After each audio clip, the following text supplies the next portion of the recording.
Estamos viendo, estábamos desarrollando uno de los temas más importantes. Diría que hay, como lo manifestamos en varias oportunidades, hablamos de derecho. Cuando hablamos de derecho, habría dos temas que están íntimamente relacionados, dos cuestiones que están íntimamente relacionadas una con la otra y que son fundamentales, porque de eso depende o va a depender que uno pueda acercarse adecuadamente al derecho o, o errar al momento de conocerlo. Por un lado, como decía Héctor en sus clases, aprender y no dejar de repasar nunca cuáles son los verdaderos rasgos del derecho, que se han visto en muchas oportunidades falsificados, sobre todo en los últimos siglos, y por otro lado, en función de repasar y aprender los verdaderos rasgos del derecho, evitar el otro problema crucial y acuciante, que es la confusión con otros órdenes sociales, pero fundamentalmente, y a lo que el derecho toca, con el poder. Es problemática la relación del derecho con la violencia, pero el choque entre el derecho y la violencia es mucho más evidente que el problema que se ocasiona con el poder. Por eso, en esta última parte, en donde vamos a ver puntos críticos de convergencia, igualmente a desarrollar algunos de ellos, tenemos que tener siempre en cuenta, y hacer también un contrapunto con la etimología de la ley, con las etimologías de la ley, tener siempre en cuenta esto, no olvidamos nunca esto, para evitar caer en la confusión. En el trabajo que habíamos empezado a analizar en la clase anterior, si ustedes lo leyeron, hay un párrafo en donde Héctor dice que si bien los juristas no tendrían ningún inconveniente en separar y distinguir claramente el poder de la violencia, esto no ocurre ni siquiera por la aproximación respecto del poder. Y, y lo expresa de esta manera, dice, les resulta muy difícil. Creo que también sería una buena, me parece que es un buen punto de partida, un buen interrogante que uno puede hacerse a sí mismo, ¿m? Para descubrir desde qué lugar a veces piensa el derecho, que tal vez no lo sepa o tal vez no sea el adecuado. Por eso la pregunta sería, ¿somos capaces de percibir un derecho sin el poder? Esa es la crítica que hace Héctor. Les resulta difícil entender un derecho sin poder. Les resulta prácticamente imposible entender un derecho sin resguardos coactivos, sin hacer referencia al castigo, a la pena. Esta pregunta tiene que ser respondida porque si de alguna manera estamos interpretando, leyendo el derecho desde este paradigma, que es el paradigma de la confusión, siempre estaríamos a tiempo de reformular y salir del error. Por otro lado, también en ese párrafo marca, muchos autores hablan de el derecho y el poder. Pone el ejemplo, un autor mexicano que se llama Recasensiques en esa nota, en su libro Introducción al Derecho y Filosofía del Derecho, dice que hace un Recasensiches, termina cerrando su disquisición sobre el derecho diciendo está mal escrito en el texto. Yo no corregí en el texto porque estaba mal tipeado en esa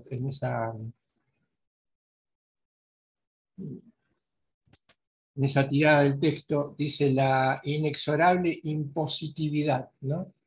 Dice, Recasensiches termina cediendo al error al que han seguido prácticamente todos los juristas modernos.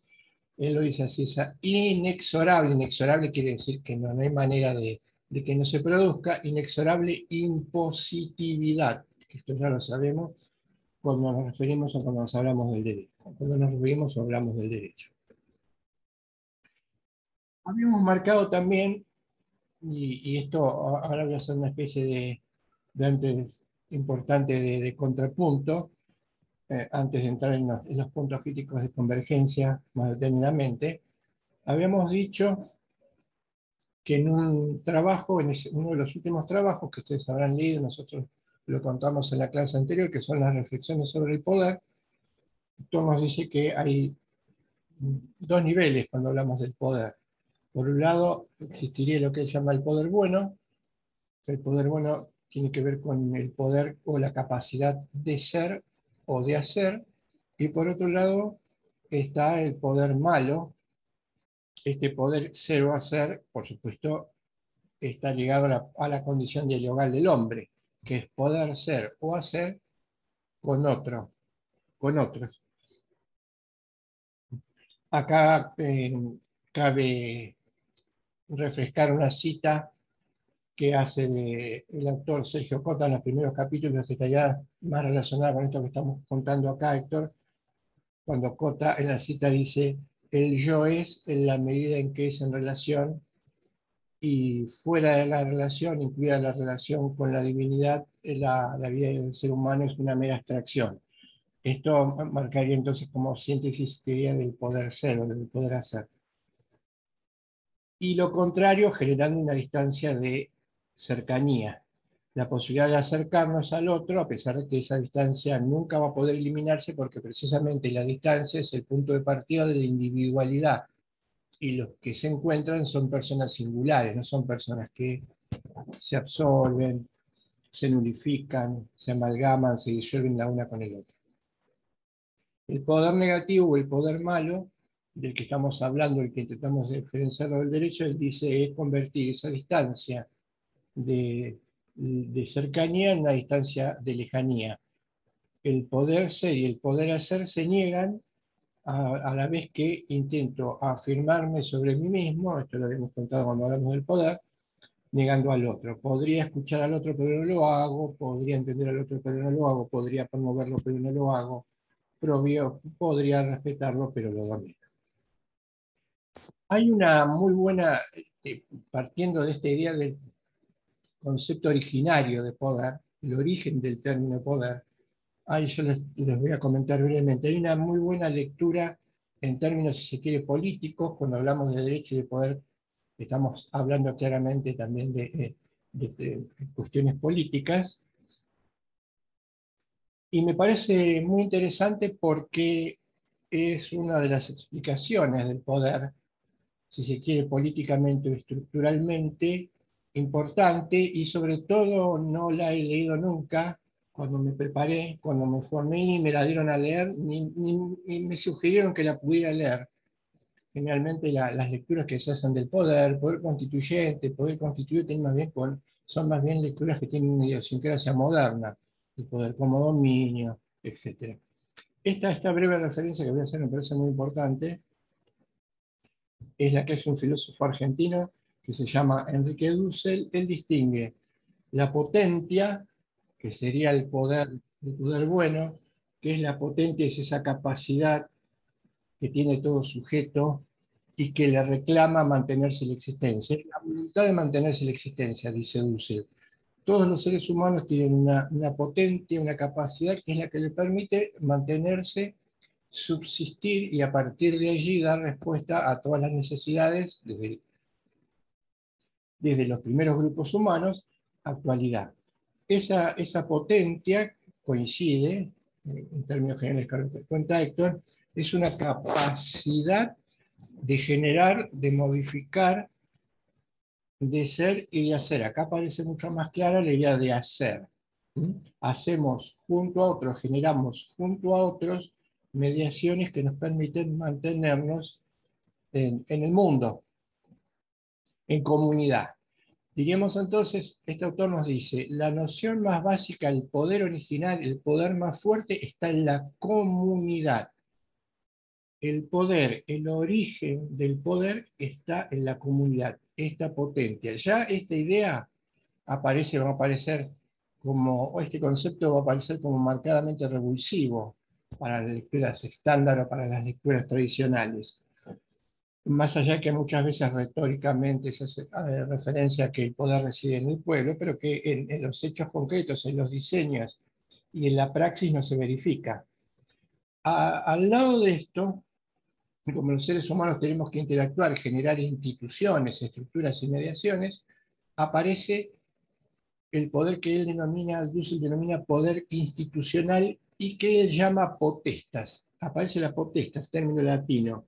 ¿Mm? La potestas es la construcción de instituciones que permiten llevar adelante todas estas cuestiones de la organización, el mando político, y que dice Dussel es un poder delegado,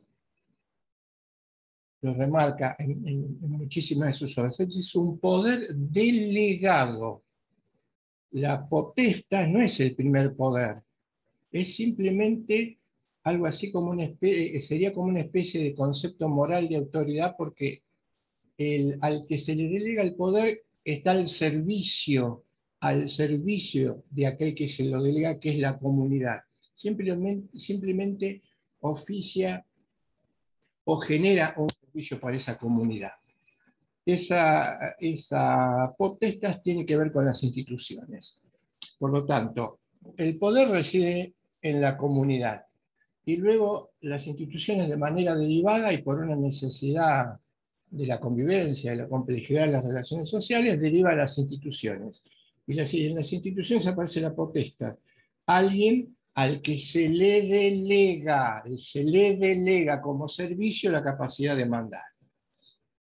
¿Cuáles son los problemas de esta, cuáles son los problemas que ha sufrido esta lectura del poder y que tienen que ver también con la confusión con el derecho?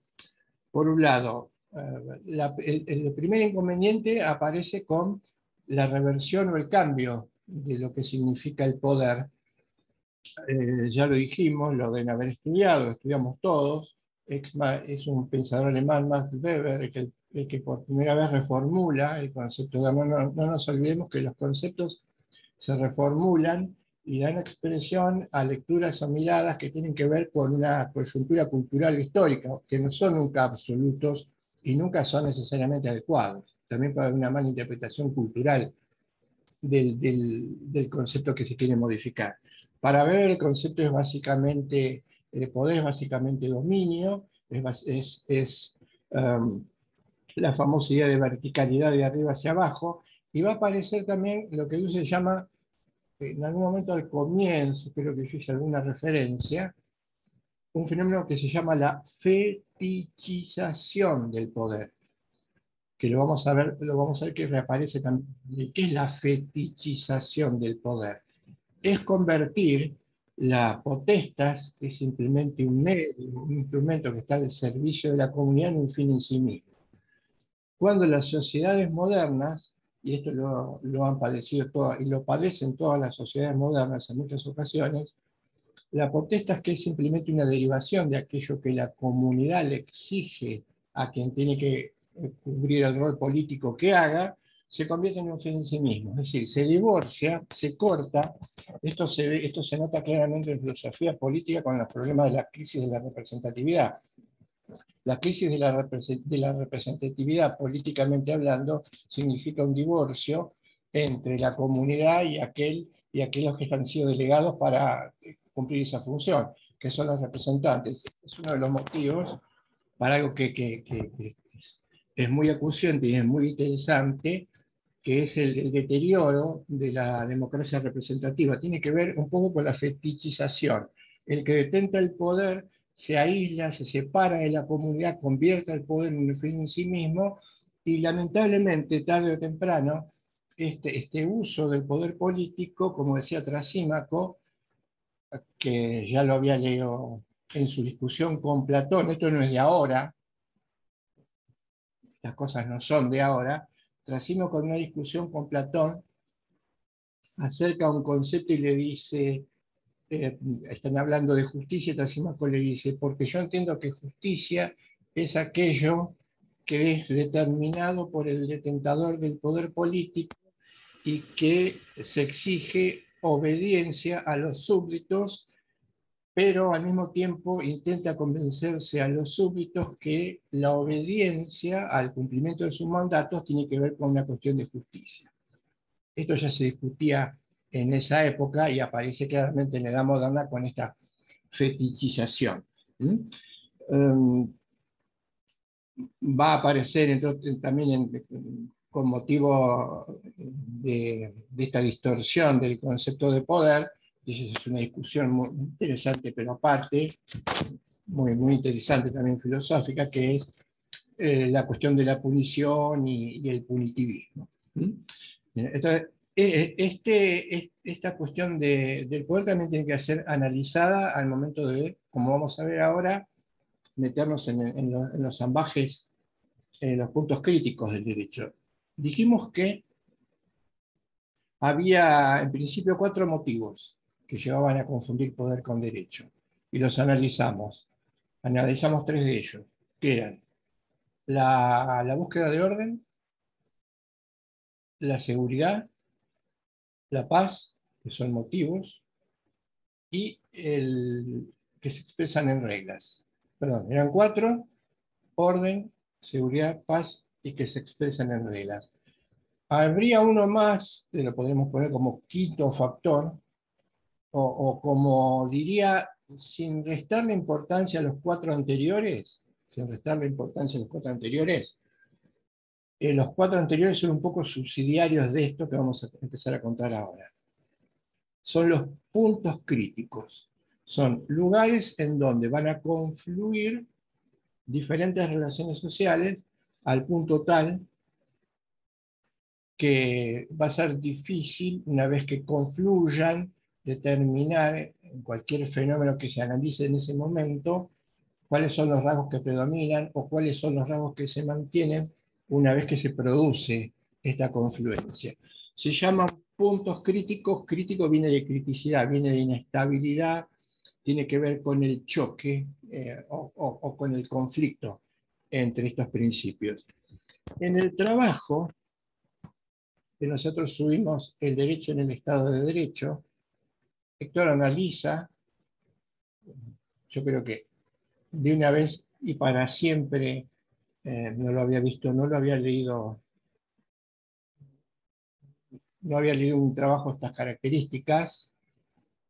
No he leído todo, pero sí he leído mucho y no he leído un trabajo que con estas características alguien eh, exprese para diferenciar derecho y poder. Tal vez por la cuestión misma de que les cuesta muchísimo pensar un derecho sin poder, como habíamos dicho al comienzo.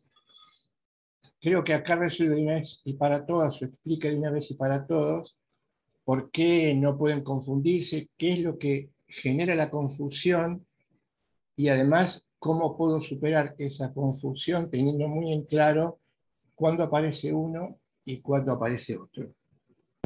Empecemos entonces a analizar este trabajo. Él dice, ¿qué es el Estado de Derecho? El Estado de Derecho es una forma de organización política en donde van a coexistir 2 principios que son marcadamente opuestos. Por un lado vamos a tener las posiciones de poder y por otro lado vamos a tener los principios jurídicos. Allí van a confluir, y lo importante, para que ya vayamos teniendo en cuenta en el análisis, es que al confluir, podemos usar una palabra, al mezclarse, usemos como si fuera la mezcla, al mezclarse los, los, los dos, las dos entidades van a sufrir modificación. Esto es una de las cosas que muy pocas veces se percibe. Hago una mezcla, el resultado final de esa mezcla probablemente le atribuya algunas notas a una parte de la mezcla que no las tenía antes de mezclarse, no sé, se me ocurre azúcar con sal. Cuando yo analice la mezcla de azúcar con sal, tal vez no me dé cuenta y lo vea por primera vez que en esa porción que saco de esa mezcla hay notas que tienen que ver con el azúcar y hay notas que tienen que ver con la sal. Si yo lo tengo en cuenta en este dato, entonces ya necesariamente voy Va a ser prácticamente imposible que no los confunda. Dice que es la mejor respuesta en el trabajo, dice, es la mejor respuesta que el hombre ha podido dar hasta el momento a los conflictos que pueden darse en una propuesta de derecho de reconocimiento de la dignidad humana con el poder.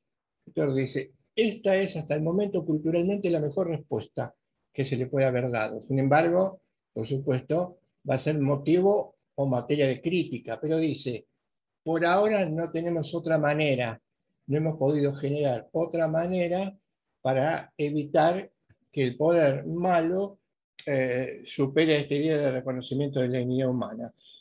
¿Qué pasa entonces con estos dos modelos?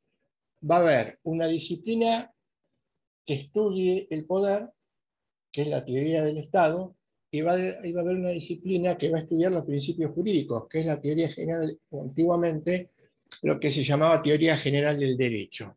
Entonces vamos a tener una teoría del Estado y una teoría general del derecho. Pero la cuestión va a ser que estas disciplinas, al momento de estudiarlas, por un lado la teoría del Estado, la va a estudiar ya con el Estado modificado por el derecho, sin saberlo. Mientras que la teoría jurídica, la teoría general del derecho, va a estudiar el fenómeno derecho ya modificado por esta confluencia con el Estado, sin saberlo. Entonces, ahí es donde necesariamente van a empezar los problemas, porque los rasgos de ambos se van a confundir. Repasemos las notas del derecho para poder ir viéndolas cómo se modifican. Dijimos que los rasgos esenciales del derecho eran pertenencia al orden de lo moral, su carácter universal, su historicidad, su evolución y permanencia y fundamentalmente su obligatoriedad. También podríamos agregar carácter utópico. Estos son los rasgos que hacen al verdadero derecho. La cuestión es, también es también puede haber sido en algún momento un déficit propio, porque ¿cómo contaría yo los rasgos del derecho? ¿Qué podría decir? Se me podría ocurrir decirles a ustedes, miren, les voy a contar el derecho puro. ¿Qué sería el derecho puro? No, no es que esté mal, pero me parece, no puedo decirles a ustedes, vamos a estudiar el derecho en forma pura. Porque si yo les digo, vamos a estudiar el derecho en forma pura, lo primero que uno puede pensar es, me va a contar algo que en la práctica, de alguna manera, no es como me lo está contando. O me está contando algo que al estilo platónico, como propuesta del derecho, aparece allá muy lejos, en el topos Urano, pero acá la realidad es otra. Claro, esas observaciones son correctas. Yo diría lo siguiente, hoy lo reformulo, en algún momento podría haberlo contado así. Hoy lo reformulo y diría, repasamos las notas del verdadero derecho, no para decir que hay un derecho puro, para que se tenga en cuenta que hay un derecho que a partir del fenómeno del Estado de Derecho se le han asignado características que no se corresponden con su esencia más profunda. Veamos algo del Estado, cómo es la historia algo de la historia del derecho, del Estado de Derecho. El Estado de Derecho, como él decía, es una amalgama bastante nueva, si se quiere, porque se produce como fenómeno cultural en el último tercio del siglo XVIII. Muchos autores ubican la aparición del Estado de Derecho en el último tercio del siglo XVIII. Y haríamos un agregado más para que se pueda enriquecer el aprendizaje y los contenidos. Héctor habla del Estado de Derecho a secas en el análisis de la obra, pero él se está refiriendo puntualmente a lo que Araujo Frías llama el Estado de Derecho legal, que fue la primera expresión del Estado de Derecho. Después del Estado de Derecho legal, que no aparece en el análisis y hoy está en ciernes, nos vamos a encontrar con lo que se llama el Estado de Derecho constitucional. Vamos entonces a ver el Estado de Derecho legal, último tercio del siglo XVIII. Se produce esa confluencia entre posiciones de poder y principios jurídicos. ¿Cómo había sido la historia hacia atrás? Vamos, cuando culturalmente los seres humanos construimos el Estado de Derecho, ¿qué había para atrás?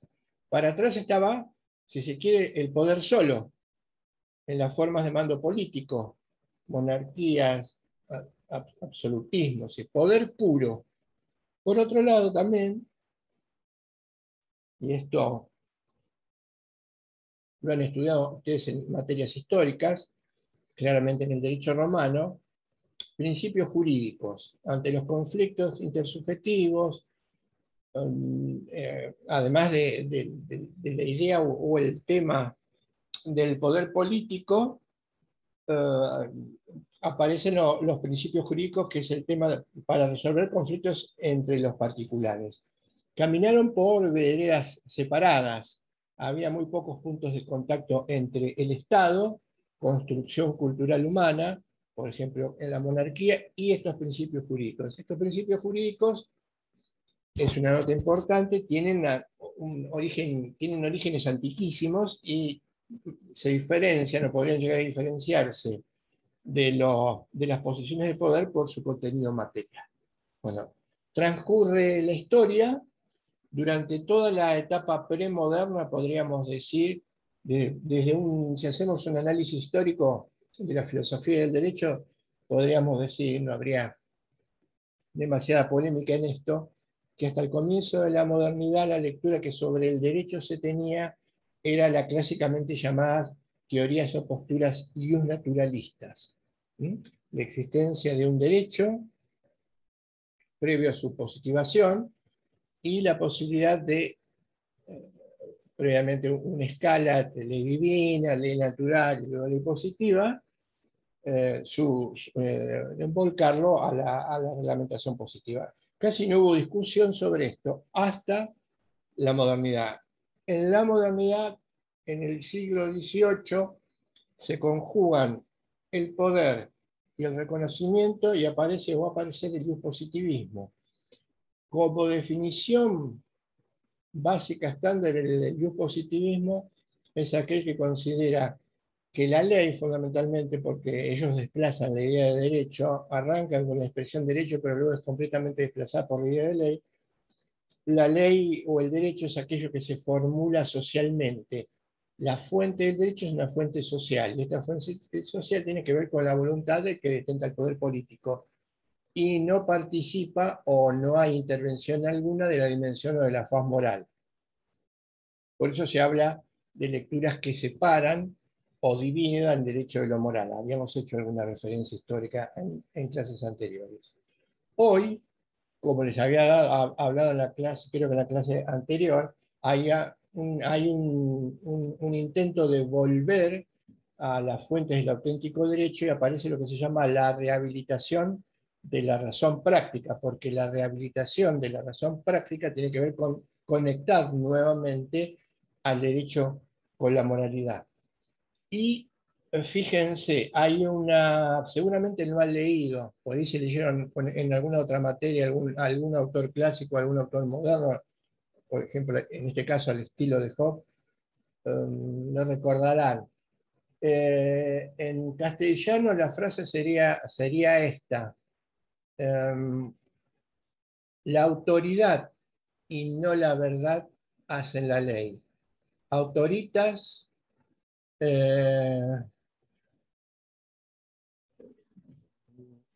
bueno, non veritatis facet legem, algo así, ¿no? Se nota que muy poco manejo del latín, pero en la frase, más o menos, tanto leerla, cuando uno la lee, queda incorporada. La idea es esta, es clarísima: la autoridad, no la verdad, hace la ley. Si yo separo la verdad del término autoridad, me quedo con lo que se llama clásicamente, si los conté, voluntarismo jurídico, es decir, separo todo eje que tenga que ver con con lo moral y con la verdad, y la ley me queda como una simple decisión de quien detenta el poder político. Esta es la idea, esta fue la idea predominante. Hoy ya estamos en un Estado de derecho constitucional, pero nos faltaría algo más importante. Todavía tenemos en nuestra cabeza el paradigma, esto lo vamos a ir analizando, el paradigma anterior, que es el paradigma del Estado de derecho legal. Pero hay un intento muy fuerte de revitalizar la Constitución y volver a dar el papel que le corresponde a los principios jurídicos.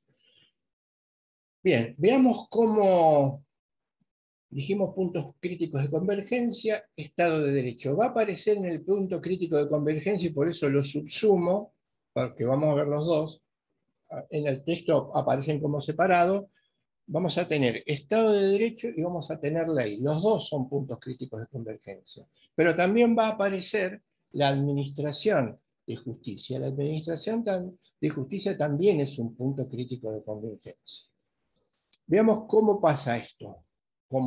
¿Qué pasa cuando el Estado de Derecho se concreta culturalmente hablando? Nosotros tenemos por un lado los principios jurídicos, se pierden en el origen del tiempo. Tienen, como dice Negri, un contenido moral, son exigencias morales, se mantienen luego por vía oral, vía tradiciones, no hay nada escrito, se pierde su autor, pero siempre están atados a un muy fuerte contenido moral. Trabajemos alguno de ellos, que de hecho podría estar incorporado a la legislación. Veamos un principio, veamos los tres principios del piano. Uno que vamos a ver en las últimas clases, que sería el no dañar a otros. Por ejemplo, un principio jurídico es no dañar a otros. Los tres preceptos del piano, no dañar a otro, vivir honestamente y dar a cada uno lo suyo. Son principios con raigambre fuertemente morales, marcadamente morales. Veamos el no dañar a otro. ¿Qué pasa en el Estado de Derecho legal?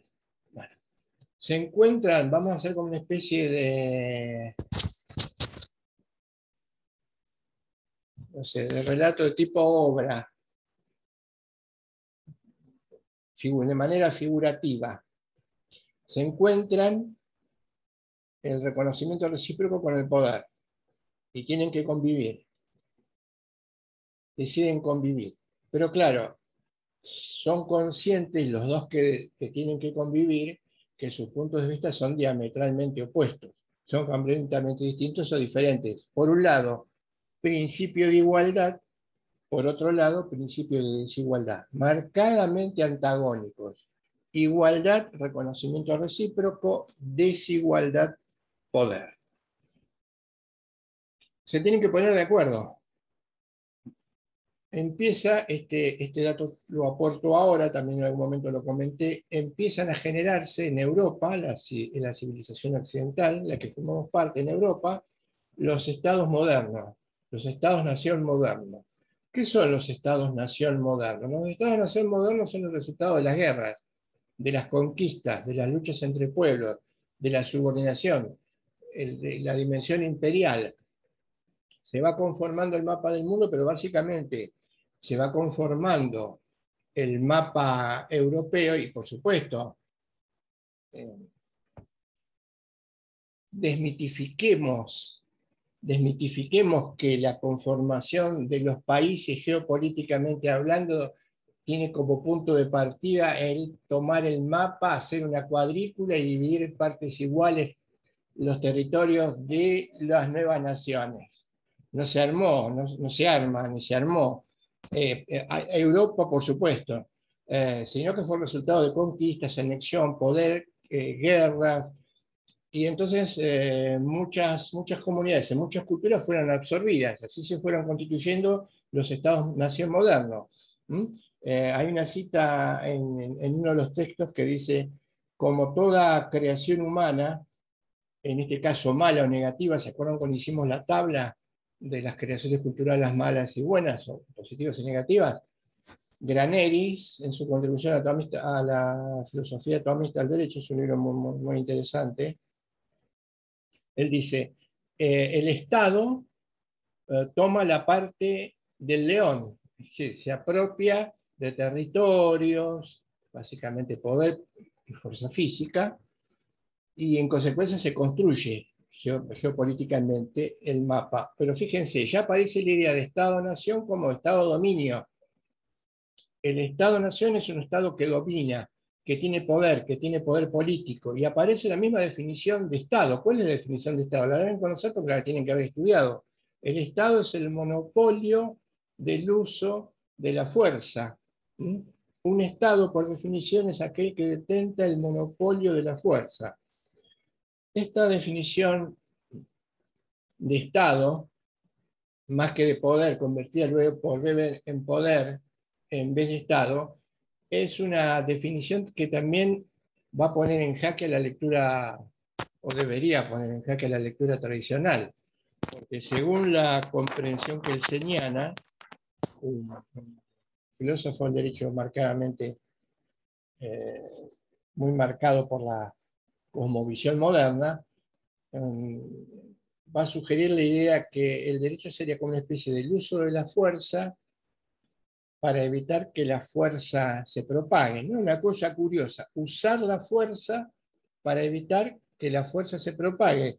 Dice, y esto es un elemento más para poder diferenciar ambas cosas, dice Héctor, el derecho bajo ningún punto de vista podría aliarse a un fenómeno que tiene como propuesta un rasgo que atenta a todas luces, porque el uso de la fuerza tiene que ver, hago una simple referencia a la cosificación, no puede formar parte de una propuesta en donde todo el núcleo gira alrededor del respeto a la dignidad humana. Pero es un problema y es una aporía que no pudieron resolver, es una aporía, es cómo explicamos que para evitar la fuerza tengamos que usar la fuerza. No lo pudo hacer Kelsen, una aporía que no lo podía haber hecho, que quedó y que muchos hoy utilizan, pero no son conscientes de la dificultad que puede llegar a provocar una consigna de este tipo. Bien, les decía entonces, aparece el Estado-Nación, el Estado moderno, se apropia, se constituye como tal, y viene el reparto de responsabilidades, el reparto de responsabilidades, de roles. El Estado dice, a ver con qué me quedo, y el derecho dice, a ver con qué me quedo. ¿Qué va a hacer el Estado? El Estado va a hacer lo siguiente. El Estado va, cuando se generan los Estados-nación modernos, aparece lo que llama el poder constituyente. ¿Mm? La deben haber estudiado. El poder constituyente es aquel que da la primera constitución de un Estado o nación moderna que nace o que sale a la luz. Parece el poder constituyente. Este poder constituyente es el que va a generar la primera constitución. ¿Qué es la primera constitución? Recuerdo, al haberlo estudiado, que la primera constitución era aquella que establecía las reglas o las pautas que tenía que llevar adelante una sociedad a partir de allí, que se formaba dentro de límites territoriales, con comunidad de intereses, etc. Pero lo más importante o lo más fuerte del poder constituyente es el que detenta el poder constituyente, establece, manda, ordena las reglas que la comunidad va a tener que llevar adelante. Y va a aparecer como la cuestión es tratar de problematizar todo. Acá también va a aparecer un nuevo problema, porque si la constitución, el que hace la primera constitución, es el que está en condiciones de imponer los rasgos de convivencia de la comunidad hacia abajo, la cuestión o la primera pregunta sería, ¿de dónde obtiene esta constitución su legitimidad para imponer una pauta, un modelo de vida, de convivencia, una cultura determinada en un territorio determinado? La respuesta, tal vez ustedes la conozcan, la respuesta es, probablemente esa primera constitución tenga que remontarse a un estadio superior, Pero, ¿cuál es la respuesta de Kelsen? Kelsen dice, si el que tenta el poder o el que tiene el poder constituyente es capaz de ser o puede generar obediencia a estas reglas y tener eficacia, eso de por sí legitima el poder establecido. Fíjense, nosotros dijimos, y este es un principio indubitable en el derecho y en filosofía moral, yo les dije, no puedo, para justificar algo, no puedo derivar de algo que es algo que debe ser. ¿Qué es lo que está haciendo Kelsen? Kelsen nos está diciendo, si yo tengo la suficiente fuerza física o poder para lograr que alguien me obedezca por ese mismo hecho, yo estoy legitimado para bajar reglas y las personas están compelidas a cumplirlas. Esto es lo que se llama falacia naturalista. No puedo derivar de un hecho fáctico un deber ser. No puedo hacerlo. Y es lo que lo lleva a Kelsen a formular, para cerrar acá, ya la conocemos, su ulterior teoría que es, está bien, la Constitución estaría avalada por un principio no escrito. Ese principio no escrito, esa norma no escrita sería hay que seguir los dictados del primer constituyente. Y como ustedes saben, supongo que la deben haber estudiado, nunca está mal estudiarla y profundizar en ella, nunca está mal estudiarla y profundizar en ella porque sigue muy latente como lectura constitucional, como enseñanza constitucional lamentablemente, aparece una norma presupuesta. Entonces, si la norma la tenemos que presuponer, es parecido a que la tenemos que imaginar. Pero alguien que critica, por ejemplo, como lo hacía Kelsen en su momento, el derecho natural, porque el derecho natural implica poner en ejercicio una imaginación, y más que una imaginación, una lectura animista de la realidad, porque según él, los partidarios del derecho natural pretenden extraer reglas de comportamiento de la naturaleza inerte. Mucho peor es suponer que le puedo dar legitimidad a algo que tengo que presuponer, dicho de una manera más coloquial y contundente, algo que yo mismo tengo que inventar para que mi teoría no se desmorone como se desmorona un castillo de naipes. Dejemos de lado eso, problematizado, también importante para entender la diferencia. El Estado, el poder constituyente, eh, recepta este principio jurídico de no dañar a otro y lo reformula. Es decir, el principio jurídico de no dañar a otro se lo incorpora a la Constitución. Lo recepta, dice Héctor, lo recepta, pero lo reformula. ¿Qué quiere decir que lo reformula? Que ya no sabemos, se perdió en el tiempo quién fue el autor, de quién es la autoría de ese principio jurídico. Es el constituyente que al tomarlo, receptarlo y reformularlo le da una nueva teoría. Y esta nueva autoría hace que ese principio de no dañar a otro que está incorporado, ¿m?, como principio jurídico en la Constitución, es reforzada su vigencia. Dice Héctor, sin embargo, esto tendría un dato que no sería negativo. ¿Cuál es ese dato negativo? Que el principio de no dañar a otro, por ejemplo, incorporado a la Constitución y luego lo vamos a ver reglamentado a partir de diversas leyes, refuerza su vigencia. Pero ¿qué es lo que hace que se refuerce su vigencia? Esto es muy claro. El refuerzo de la vigencia, por eso es positivo muy entrecomillado. El refuerzo de la vigencia tiene que ver con los aparatos que conforman mi Estado, que son aparatos coactivos. Entra ese principio, dice en otro trabajo muy viejo Héctor, entran esos principios en una lógica inmanente que tiene que ver con el poder. Esta lógica inmanente, que después vamos a ver, se da cuando el principio jurídico se mete en la ley, es muy peligrosa o va a ser muy peligrosa para el propio derecho. Sin embargo, diríamos, refuerza su vigencia, porque piensen esto, ¿qué pasaba antes del Estado de Derecho? Con los bandos de la autoridad política, por ejemplo, con los bandos del monarca. ¿Cómo reforzaba la vigencia un monarca de un bando que él le dictaba a sus súbditos? Con la amenaza de la guillotina, con la amenaza del cadalso, o con la amenaza de la cárcel, o con la amenaza del exilio. Todos los poderes desreglados, ilimitados como la monarquía, siempre apoyaron sus bandos, reforzaron la vigencia de sus bandos con datos o con hechos como este, claramente. ¿Mm?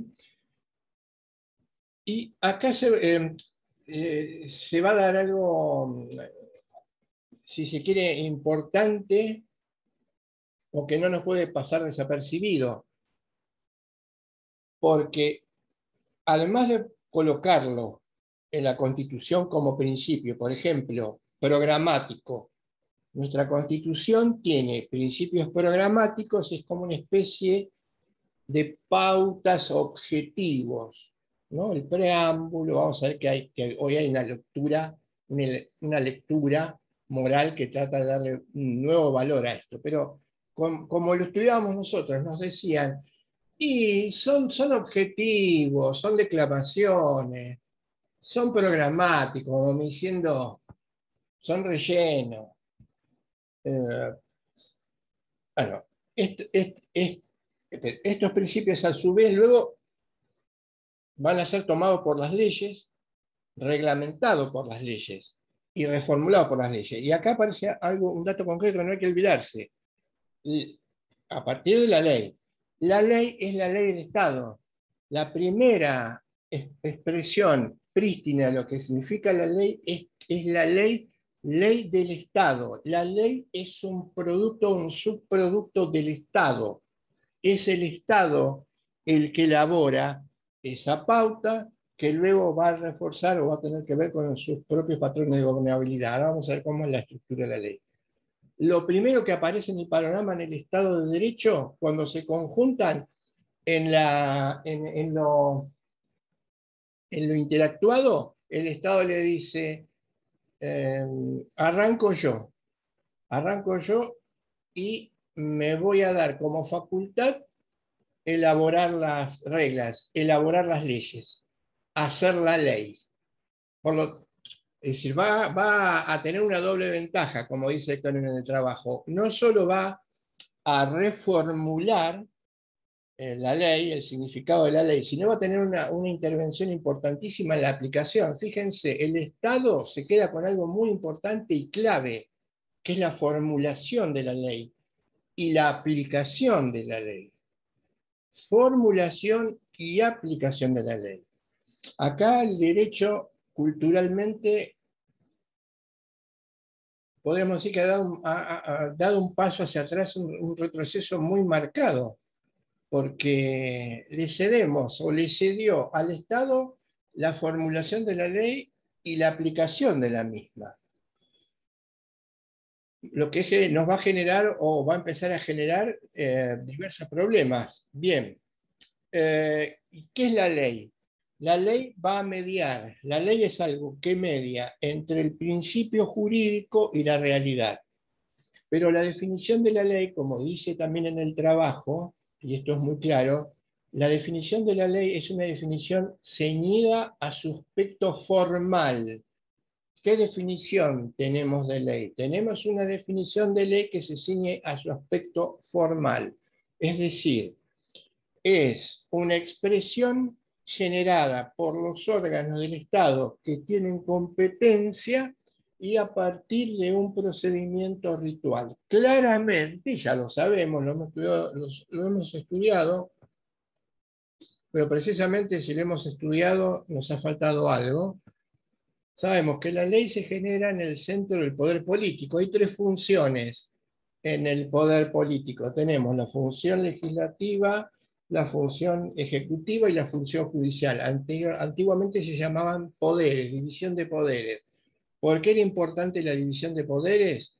Porque una manera de contrarrestar el poder, que como dice en una cita en el texto Negri, tomada de un filósofo del derecho alemán, Bodenheimer, él dice, el poder es como la energía eléctrica, como el gas. Se expanden permanentemente y solo se frenan cuando encuentran un continente o algo que no pueden superar y hasta tanto no puedan superarlo.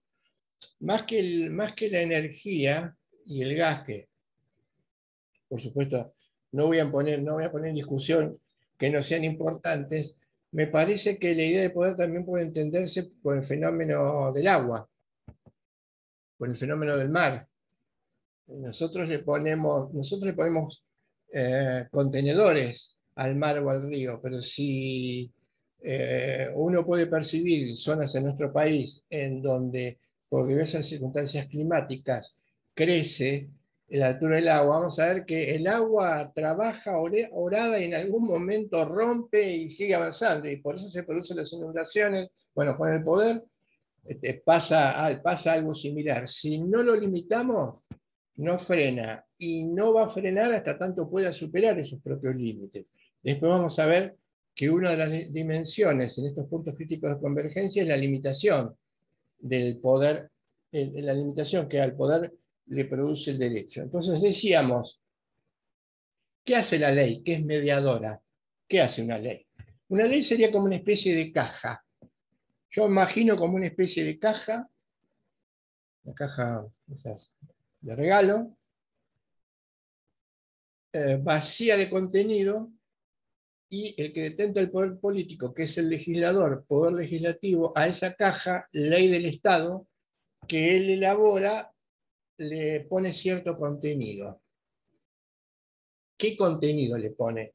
Volvamos a problematizar la cuestión y volvamos a problematizar algo que está muy extendido, lamentablemente, y que estuvo siempre muy extendido en las cabezas que aprendimos el derecho a partir de la vigencia de este paradigma decimonónico, ¿no? El positivista es un paradigma decimonónico. Kelsen decía, el derecho puede tener cualquier contenido. SIC, el derecho puede tener cualquier contenido. Claramente se estaba refiriendo a la ley. El derecho puede tener cualquier contenido. ¿Por qué el derecho puede tener cualquier contenido? Porque precisamente en una lectura como la tradicional, el derecho no es una cuestión que esté ligada a lo material, hay una separación entre el derecho y lo moral, y por lo tanto los contenidos, como no tienen que ver con lo moral, tienen que ver con cualquier cosa que se le pueda ocurrir a las personas, cualquier contenido. Y acá hay otro dato también curioso a problematizar, que es lo siguiente: el propio autor, el propio Kelsen llega a decir, llega a expresar o plantear esto, ¿no? Y me viene, diría que a veces me viene un recuerdo, y el recuerdo que me viene es estar estudiando en una habitación con la teoría pura del derecho abierta, altamente concentrado, pensando, después de haberlo leído también cuando me estaba preparando, por supuesto, muchas veces, y como una especie de brillo intelectual al ver que estaba aprendiendo el derecho, entrecomillado, y entendiendo algo que en algún momento me había parecido difícil. ¿Y qué era lo que estaba entendiendo y que me había parecido difícil? Y era esta idea de Kelsen. Kelsen dice, los derechos o los derechos humanos no son a priori de su reglamentación. Los derechos o los derechos humanos son a posteriori de su reglamentación. Vayamos al ejemplo más extremo que el propio autor avalaba. Esto quiere decir que si yo considero la vida como un derecho humano, pero como tal, imbuido de esta cosmovisión del derecho, este es posterior a su reglamentación, podría concluir, y de hecho concluía, que la vida solo podía constituirse en un derecho humano a partir de la existencia de una reglamentación o legislación. Una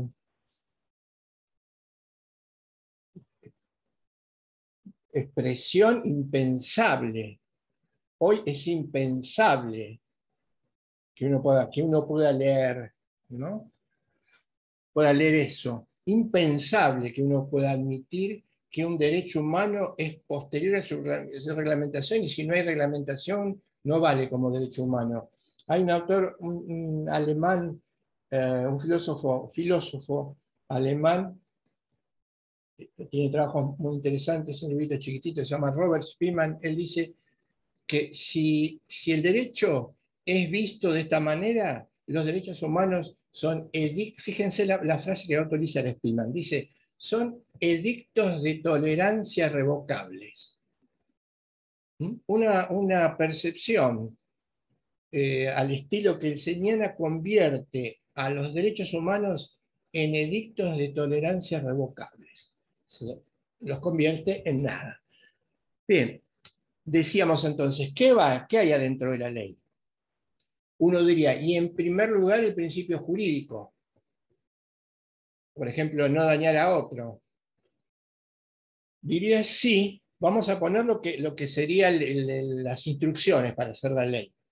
Primero el principio jurídico de no dañar a otro. Luego podríamos incorporar elementos neutros, dice Héctor. Contenidos neutros. Contenidos neutros tienen que ver más que nada con la manera en cómo puede articularse la ley, los tiempos, algunos datos con los destinatarios de la ley, cuestiones neutras que no hacen o no pueden o no se anclan en referencias morales. Y la última, porque no perdamos de vista esto, es una ley del Estado. Y un dato que se da sobre todo en el último siglo, siglo y medio.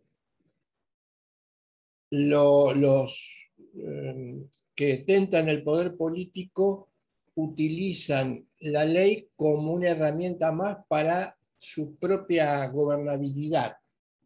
Lo que no es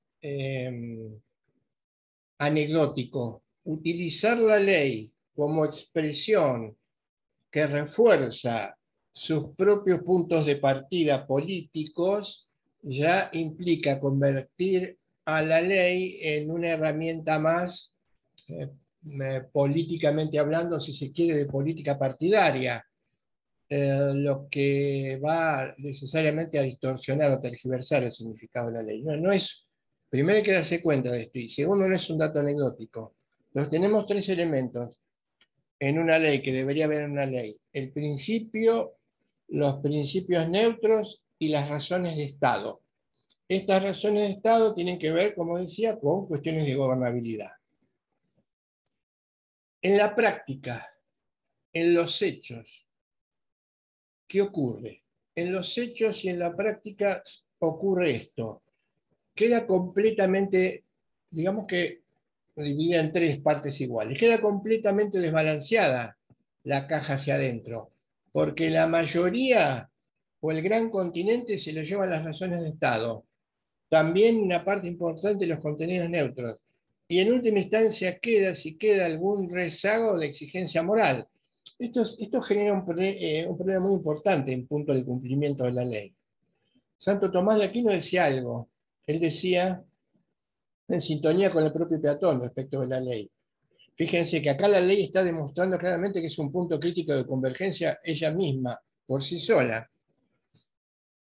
Santo Tomás decía, muchas veces tenemos que o deberíamos cumplir las leyes aunque estas leyes no sean adecuadas para la convivencia social. ¿Por qué?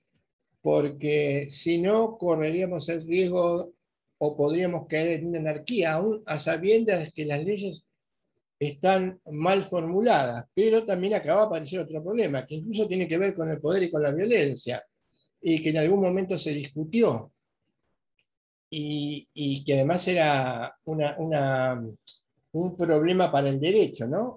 Cuando tiene que utilizar medios de poder o con medios violentos, que es el derecho de resistencia a la opresión.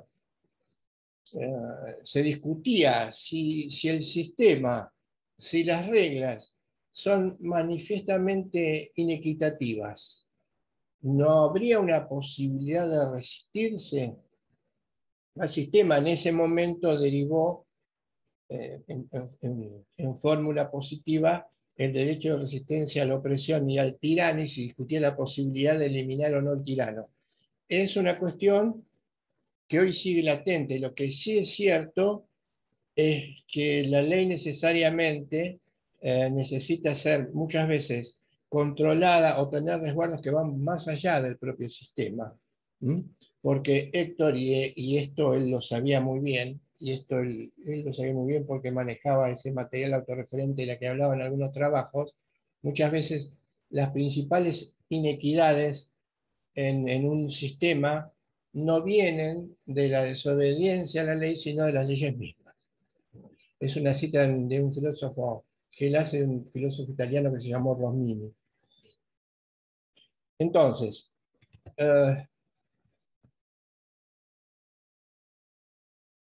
¿qué le queda al derecho?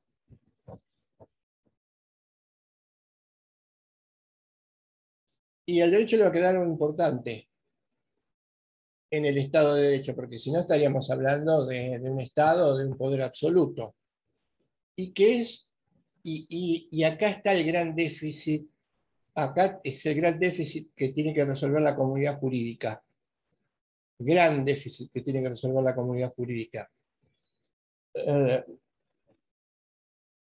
Nosotros somos los que vamos a calificar a una ley del Estado como jurídica. Y acá aparece el enorme déficit. Nos quedamos con algo importante, por supuesto que nos hemos quedado con algo importante.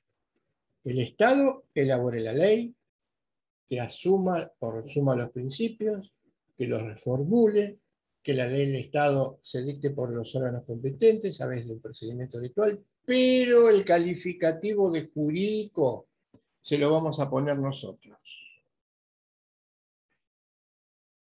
Hay en punto de esta cuestión, lo sigue habiendo un debate importante, porque también tiene que ver con la semántica de las expresiones, que sería, que es un problema. Yo puedo calificar como jurídico algo previamente y luego ver si esto que califico como jurídico es justo o injusto. Los autores modernos, y muchos contemporáneamente que se apoyan en este tipo de filósofos, dicen, esto por ejemplo lo decía John Austin, un filósofo del derecho muy conocido, inglés. Él decía, una cosa es la elaboración del derecho, otra cosa es su crítica. Prestemos atención a esto. Él dice, una cosa es elaborar el derecho, otra cosa es su crítica. Por lo tanto, el derecho tiene que ver con la elaboración, con la generación de reglas, con la positivación y con el derecho como fenómeno social. Lo otro empieza a tener un matiz secundario peyorativo. Lo otro es cuestión de política jurídica, dice Austin. Es una cuestión de política jurídica. ¿Qué nos está diciendo? Y es una cuestión que habrá que discutirlos en otros ámbitos, cuando tengamos tiempo y no estemos acusados por obligaciones, en ámbitos académicos. Si la justicia o injusticia del derecho habrá que discutirla en otro lugar, en otro momento. Es poco importante y no tiene que ver con el derecho. No, es todo lo contrario. La calificación como jurídico es previa. Recuerdo lo que decía Héctor, un mandato es jurídico por circunstancias completamente diferentes a su positivación, es decir, a todo esto que hemos contado, completamente diferente y distinta a su positivación. Y que él dice, no se van a lastimar ni dañar si esa positivación no existe. Acá está, por supuesto, la clave. ¿Mm? Esa clave es el contenido moral que hay que rescatar de la ley para que la podamos calificar como jurídica. Pero claro, ha habido un problema, y ahora voy a volver, vamos a trabajar por qué digo esto, o explicar el porqué del déficit. Ha habido un problema. ¿Cuál es el problema? Primero, que en la modernidad la aparición de la ley como regla técnica y abstracta, va a echar por tierra, va a anular y va a sepultar un modo de conocer y de trabajar el derecho muy importante que tuvo mucha repercusión y que se mantuvo durante siglos. Por supuesto, sí se me podrá decir en sociedades menos complejas, que era la costumbre jurídica. ¿Qué hizo la ley? La ley sepultó completamente no solo a la costumbre jurídica, sino a todos los otros modos de posesión del derecho. Y a la costumbre jurídica la sepultó, ¿por qué? Porque en parte la ley, según los modernos y la Ilustración, es un triunfo de la razón. Y los modernos tenían una enorme desconfianza de la tradición, porque consideraban que la tradición, las costumbres, la repetición, la mol maiorum, era algo irracional. Entonces, al aparecer la ley, la abstracción técnica, limpia, como dice Héctor, leyes hoy adiáforas. Adiáforas quiere decir casi sin ninguna referencia al valor moral, ¿no? A los modernos les gustaba mucho la ley limpita, de Kelsen, la regla técnicamente estructurada, con su ser y deber ser, con su condicionante y su condicional, la pureza. Bueno, entonces, echa por tierra con los otros modos de expresión. Y fíjense, es cierto esto, y que a uno muchas veces le pasa desapercibido, y después no le pasa desapercibido, pero está encerrado eso. Por ejemplo, los dictámenes y las resoluciones administrativas se basan en la ley. Millones de veces he escrito una resolución en un dictamen administrativo y millones de veces he hecho referencia a la ley exclusivamente. Y hago referencia a la ley. No puedo no dictar un dictamen de resolución administrativa si no hago referencia a la ley. Y parece que la referencia a la ley agotara todas las posibilidades. Hasta tal punto, ese paradigma todavía sigue imperando en nuestras propias conciencias, en nuestros propios métiers, en nuestras propias maneras. Y uno se da cuenta, pero la referencia, habría que darle alguna referencia más al administrado. No simplemente decirle no tiene razón o lo hizo mal porque lo dice la ley. Algo más, algo de contenido. Y el mismo Héctor lo dice, hasta las sentencias, el mismo Héctor dice, hasta las sentencias se apoyan en la mayoría de los casos exclusivamente en la ley. Y es un error, es un problema, está mal, está distorsionado, resultado de un aprendizaje incorrecto del derecho. Por eso los modernos decían que el juez es la boca que pronuncia las palabras de la ley.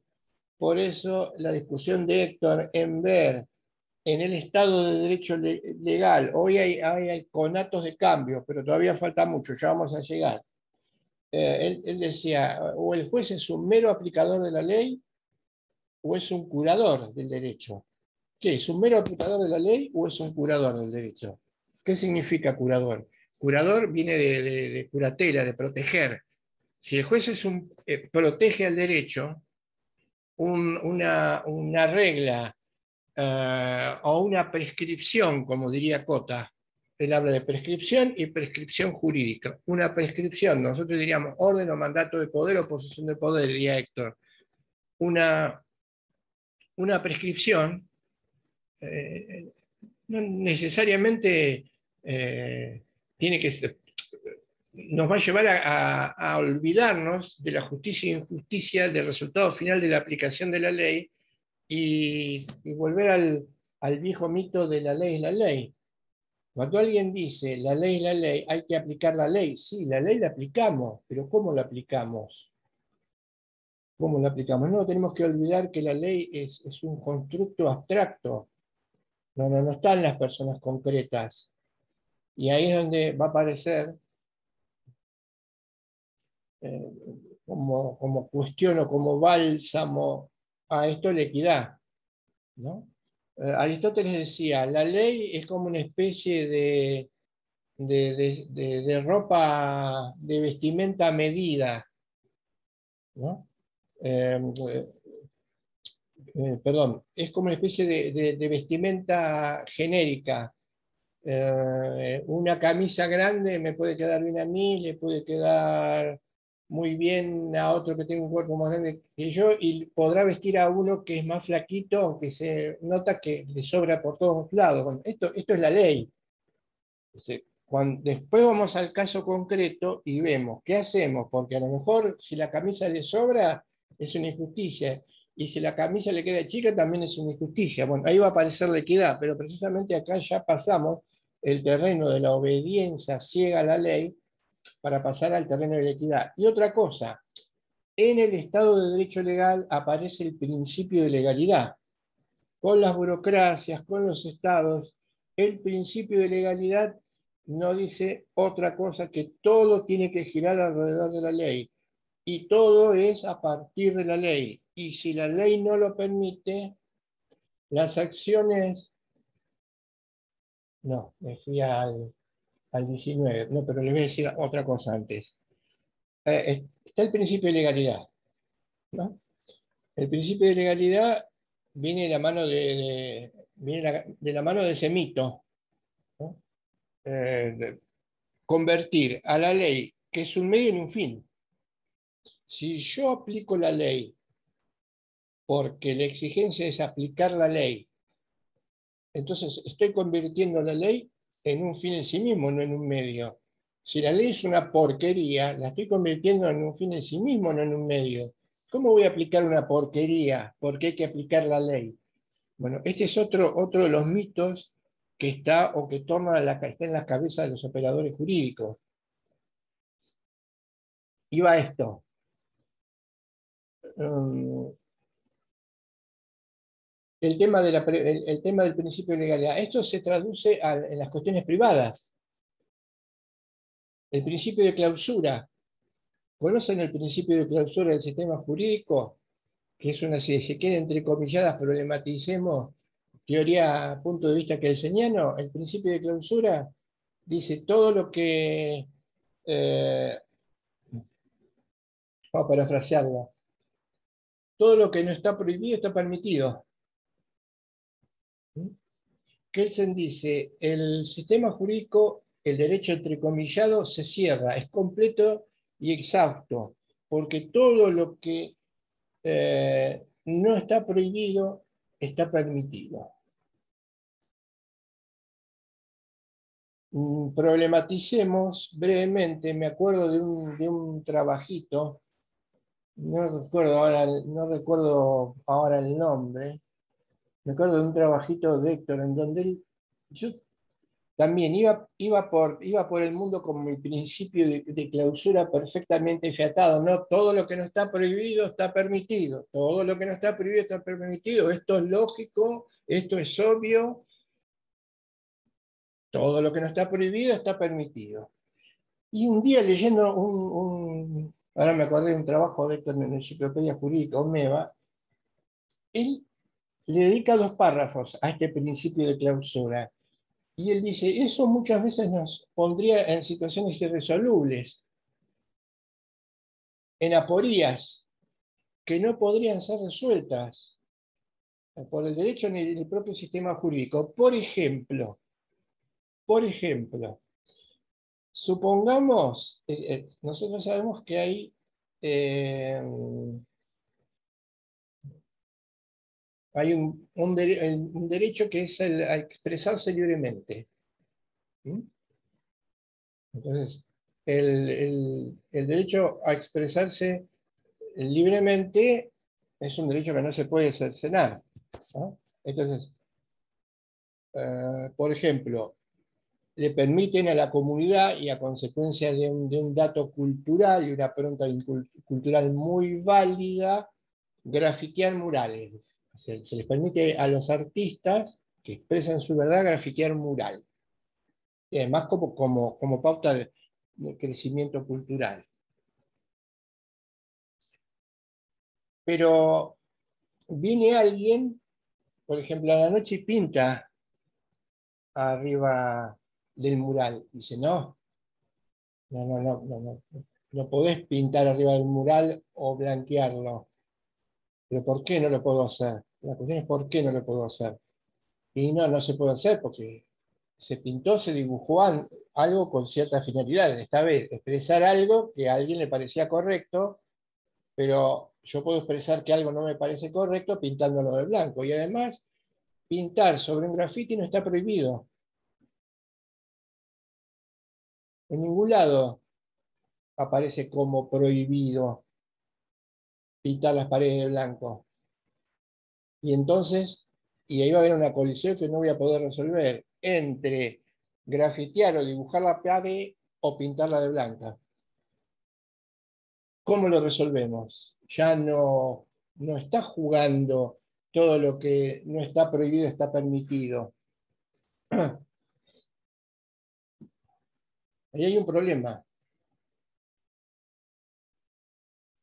No está prohibido, entonces yo tengo derecho a hacerlo. Bueno, es una aporía, es un problema difícil de resolver y que no podría resolverse con una mentalidad pegada a la prevalencia de la ley. Sí podría llegar a resolverse cuando cierre con una mentalidad pegada al Estado de Derecho constitucional.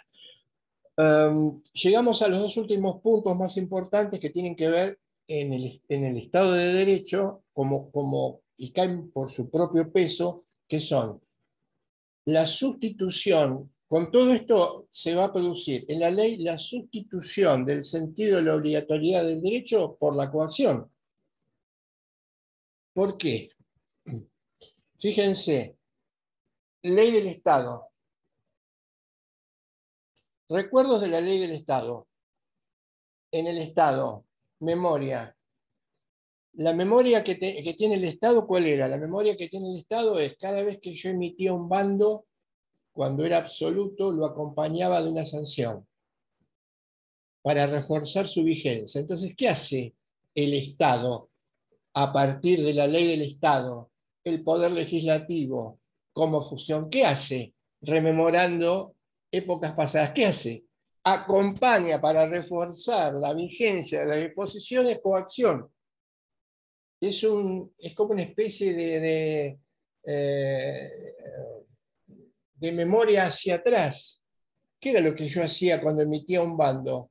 Lo acompañaba de una sanción, pero claro, cuando esto se torna frecuente, cuando el único elemento para conseguir supuestamente el cumplimiento, la obediencia a la ley, empieza a girar, nada más que en el resguardo coactivo, ya acá nos metimos en un problema que no va a ser muy difícil salir.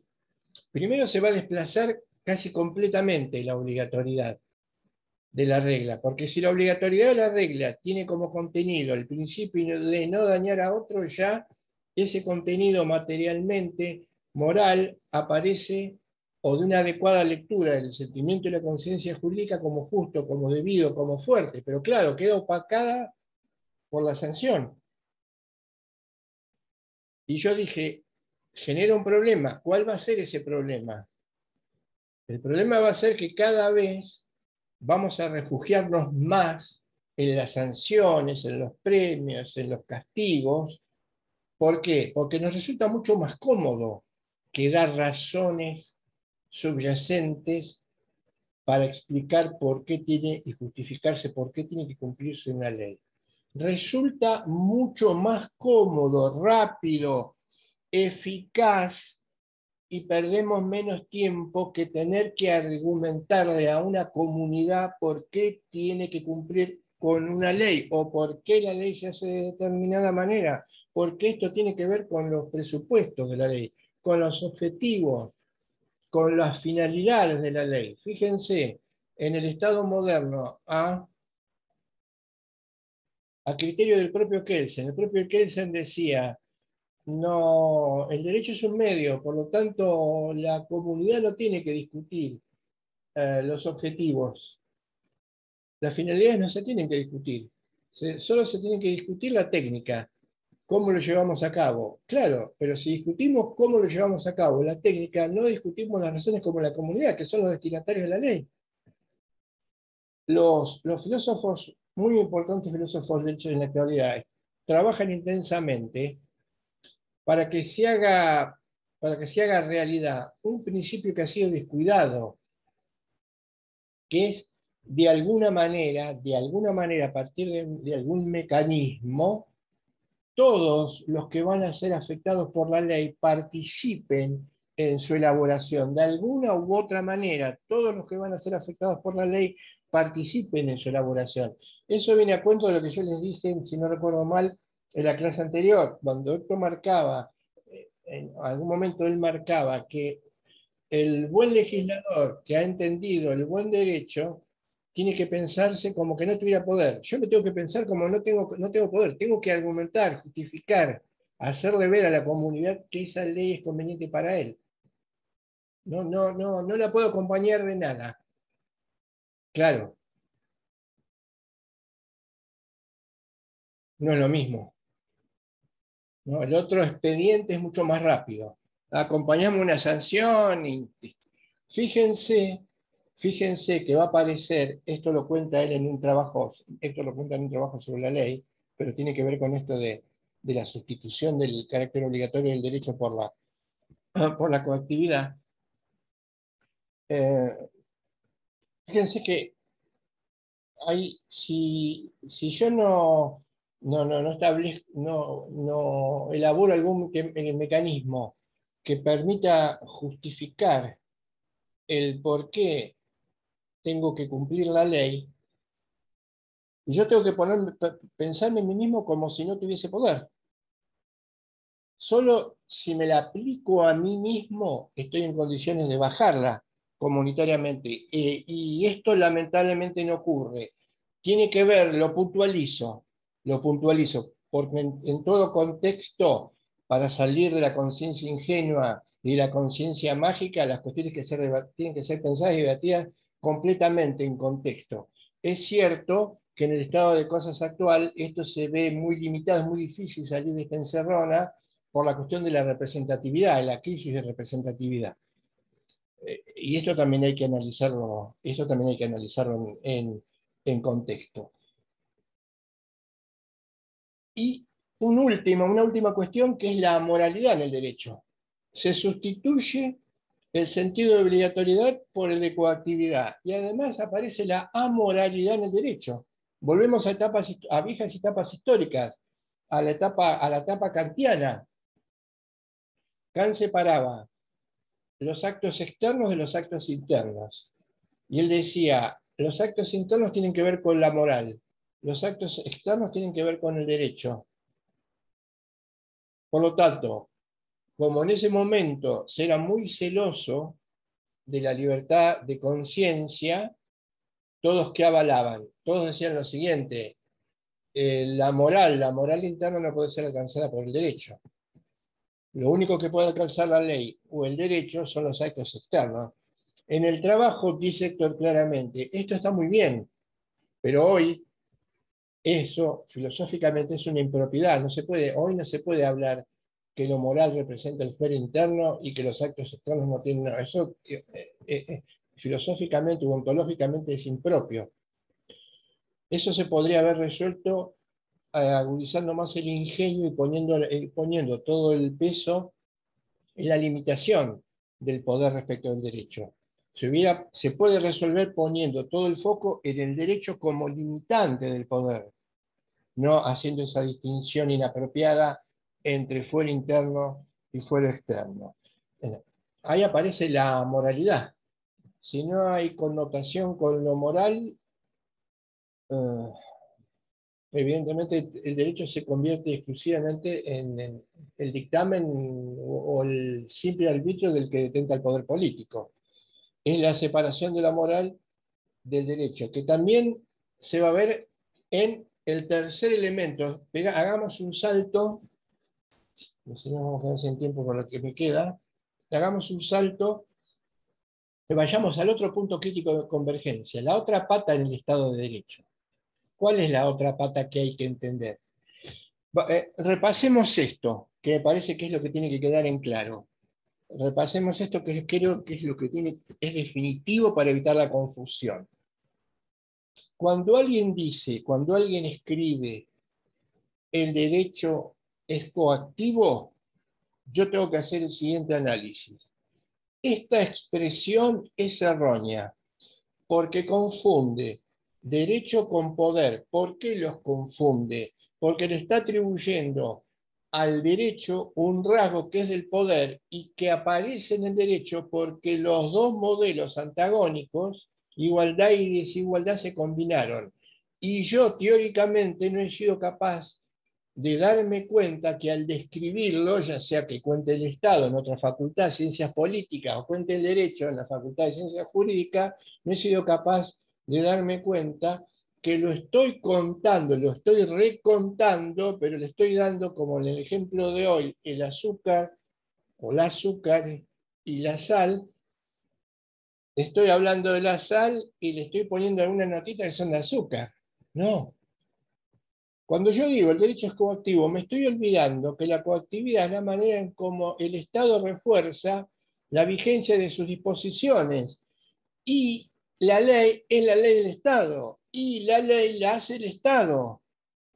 Y la ley solo es jurídica si cumple el último requisito cada vez más difuminado o en riesgo, que es su pertenencia al orden de lo moral. Por eso el derecho no es coactivo. Por eso la coactividad que se explica como ingrediente de la ley del Estado es solo resultado de que el poder refuerza en esa conjunción cultural como atributo que le gana al derecho, formularlo. Pero el derecho, y acá es donde yo hoy decía, nos ha quedado una posibilidad muy importante que hasta ahora hemos desperdiciado, que es calificar jurídicamente los modos de posición del derecho solo cuando esto lo amerita. Y ahora voy a algo, insisto en esto, ¿m? Insisto en esto. Acá hay un claro ejemplo de confusión. Acá hay un claro ejemplo de una realidad que subsiste. Estamos hablando de la realidad del Estado de Derecho. Esto es lo que tenemos en la realidad. Esto es lo que culturalmente funciona de esta manera. Entonces tengo que ver, tengo que darme cuenta que están mezclados y por eso se confunden y por eso la mayoría de las lecturas del derecho, del Estado de Derecho legal para acá han confundido y siguen confundiendo poder con derecho. La actividad judicial. La actividad judicial también es un punto crítico de convergencia. ¿Por qué? Porque los jueces forman parte del poder político. Los jueces están dentro de una estructura de poder, que es la función judicial. Este es un dato que no se puede eliminar. Es un dato imposible de eliminar de la realidad. Están parados en una estructura de poder político con todo lo que esto conlleva. Por lo tanto, podríamos sacar una conclusión y que a partir de acá técnicamente, por una cuestión de rigurosidad, cuando hablamos, por una cuestión de rigurosidad cuando hablamos, sepamos hacer la siguiente distinción. Esto indica que en los hechos, el balance el balance lo va a hacer cada uno de ustedes. Esto indica que en los hechos, muchas veces, quienes están cumpliendo u ocupan la función de jueces se convierten, no son meros aplicadores de la ley, como decía Héctor, y no curadores del derecho. Y lo son porque son jueces del poder y no jueces del derecho. Porque una lectura ingenua, entrecomillada, solo una lectura ingenua, entrecomillada, me podría llegar a decir con validez, sin aclarar nada, sin agregar nada, sin contextualizar, que la función judicial, quien realiza la función judicial, entra con una especie de separación del mundo, impoluta, diáfora, separada del planeta Tierra, y sobre eso decide. No, lamentablemente no es así, es lo máximo que hemos podido lograr en el Estado de Derecho. Por eso tenemos muchísimos jueces de poder y por eso tenemos muchísimas resoluciones que son una mera aplicación de la ley y no sentencias que curan el derecho. Y ligado, esto lo dejo como dato, no me quiero meter, pero en algún momento ustedes van a tener que meterse cuando sean abogados. ¿Sí? Es una vertiente muy interesante, porque no solo se trata de criticar con razón, describir con claridad, sino de alguna manera sugerir o dejar ver el hilo de alguna propuesta. Probablemente otra de las cosas que haya que modificar para que una justicia humana, falible y terrenal sea lo más parecido a lo que tendría que ser, la modificación en el sistema, entre otras tantas cosas, de lo que nosotros denominamos, yo lo dejo planteado, por supuesto, el Consejo de la Magistratura. Entre muchos de los elementos que habría que remodificar y modificar, que además está dentro de la Constitución, que además es una ley, y que además es una ley del Estado. Pero algo más, para ir cerrando este punto importante que Héctor marca, que es el estado de excepción, porque él ponía el dedo en la llaga, ¿no? Donde nadie veía nada, donde nadie ve nada, donde todos ven derecho y en realidad es poder, él ponía el dedo en la llaga y decía, el estado de excepción, ¿qué es el estado de excepción? Dice, el estado de excepción es una situación en la que en el Estado de Derecho se desplazan completamente las garantías jurídicas, quedan en suspenso. ¿Cómo? Sí, sí. Se desplazan completamente las garantías jurídicas. Ah, problema. Por ejemplo, el estado de sitio. ¿Y qué es el estado de sitio? Y el estado de sitio es una regla que está incorporada a la Constitución y dice que en situaciones X se pueden suspender todas las garantías constitucionales hasta tanto el problema cese, tienen un lapso determinado y que luego tengo que ser revalidadas por la comunidad. Ahora, dos cosas que me eximen de mucho más comentarios. Dos cosas. No recuerdo, y si las hay, creo que me sobran la mitad de los dedos de una mano, de estados de sitio que hayan sido revisadas o disposiciones extraordinarias que hayan sido revisadas por la comunidad. Segundo, quién determina cuando una situación es de gravedad? El que detecta el poder político exclusivamente. Porque además esto va de la mano de los decretos leyes. Dice, y cuestiona los decretos leyes, Héctor. Esto también es muy importante. Fíjense cómo está construida la frase, decretos leyes semánticamente hablando. Decreto. ¿Qué le suena a decreto? Imposición de uno, vertical, sin explicación. Ley. Etimología de la ley. La etimología úsela siempre porque nos va a llevar por buen camino para determinar qué es lo que se quiso hacer por primera vez cuando se formó el vocablo ley. Y la etimología de la ley tiene tres etimologías, que son legere, ligere y ligare. Vamos a la primera, que es la que nos interesa. Legere. Legere implica que la ley ha sido construida para que pueda ser leída, entendida, interpretada y cumplida por todos, incluso habiendo participado en su elaboración. Esa es la etimología, una de las etimologías de la ley. La otra, el ligere, implica que si una comunidad opta por la ley, desecha la arbitrariedad. Y la arbitrariedad tiene que ver con el decreto. La arbitrariedad tiene que ver con la orden bajada por una persona. Ligare, simplemente el ligame moral. Vamos a lo que me interesa. Decreto ley. Ya nos metimos como en el Estado de Derecho, ¿no? Estamos tratando de juntar el agua con el aceite. Decreto ley. Los autores dicen que detrás de todo decreto ley se esconde lo que se llama paternalismo jurídico. Esto lo decía Nino.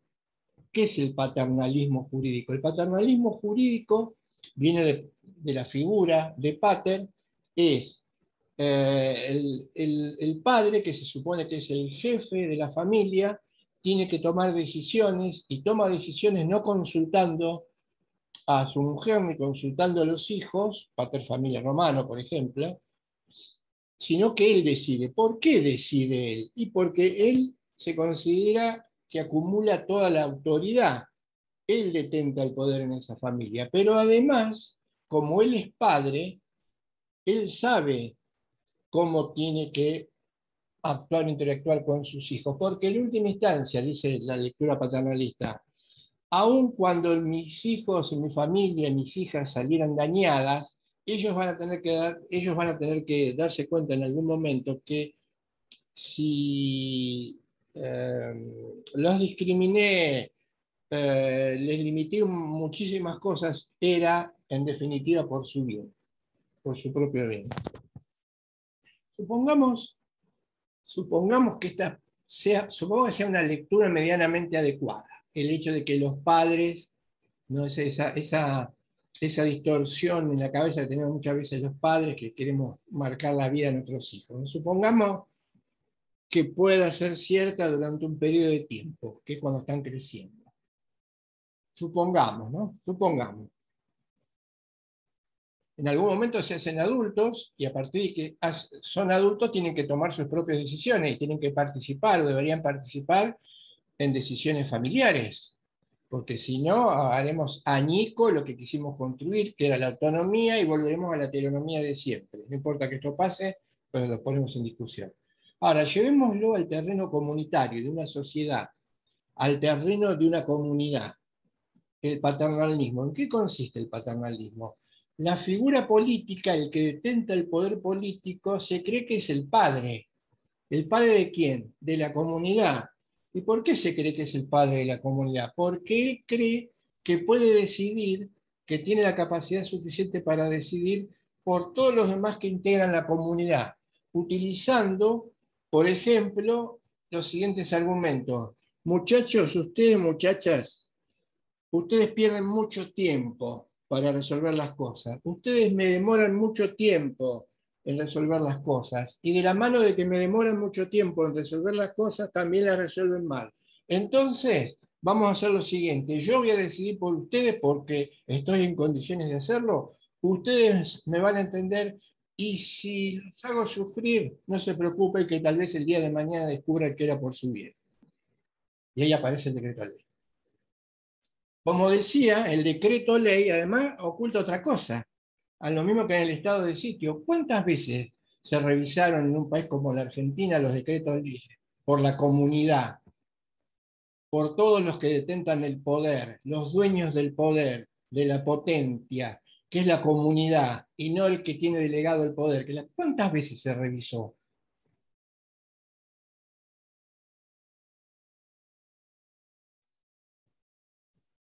Fíjense, utilizando una alegoría, y esto está dentro de la Constitución.